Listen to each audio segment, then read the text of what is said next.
आज की नई पीढ़ी ऐसी घटना सुन के हिल जाएगी कि ऐसा राजपूताना में हुआ करता था। दोस्तों, ये घटना 1940 के आसपास की है और हमें बनारस से कर्नल साहब जी ने सुनाई है, जिन्होंने पिछली कहानी धोनी सिंह वाली सुनाई थी ना। वो उनके मानना है कि आज की पीढ़ी के अंदर ऐसा जोश उत्पन्न होगा कि हमारे समाज में ऐसे जोरदार ठाकुर हुआ करते थे। दोस्तों, बात है 1940 के आसपास की। बनारस के पास एक छोटा सा कस्बा हुआ करता था और उस कस्बे के जो हेड थे, आपको तो पता ही है कि हेड कौन हुआ करते थे।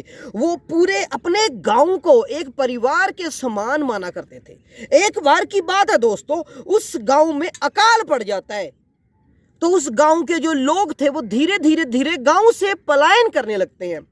ये देखकर जो उस गांव के हेड थे, यानी कि ठाकुर साहब थे, उनका दिल बैठ जाता है कि मेरा गांव, मेरा परिवार है, यहां से क्यों जा रहे हैं।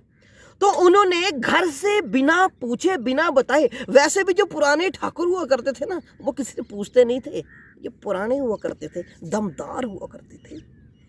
उन्होंने अपनी एक खेत बेच दिए।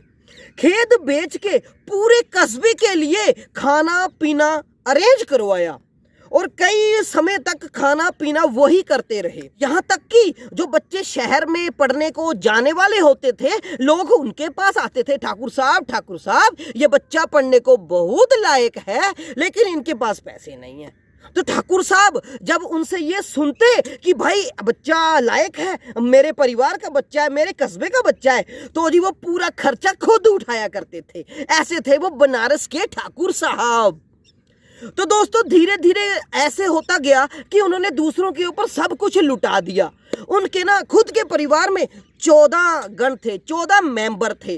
अब धीरे धीरे होता ये है कि जी उनका खुद जो जीवन यापन होता है वो थोड़ा मुश्किल हो जाता है। अब जी घर वालों के लिए बहुत मुश्किल की घड़ी थी। ठाकुर साहब को दानवीरता का बहुत बड़ा एक जज्बा था, हम जज्बा कह सकते हैं। तो जी धीरे से होता कुछ ऐसा है, वो कहते हैं ना कि जो दूसरों के लिए बहुत अच्छा करता है उसके लिए भी अच्छा ही होता है। बेशक वो ठाकुर साहब दुनिया में नहीं रहे, लेकिन जो उनकी जो पीढ़ी थी ना, उनके जो आगे फैमिली मेंबर, उनमें से एक बंदे को बहुत अच्छी नौकरी मिल जाती है, जिससे पूरे परिवार का पालन पोषण होता है। तो दोस्तों, ऐसे हुआ करते थे पुराने ठाकुर साहब, जिनकी कीर्ति आज भी हम शान से सुनाते हैं। तो मेरी नई पीढ़ी वालों, ऐसे हुआ करते थे, खुद को लौटा के खुद को लुटा दिया, पर जमाना बना लिया अपना ठाकुर स्पिरिट। जय भोले शंकर।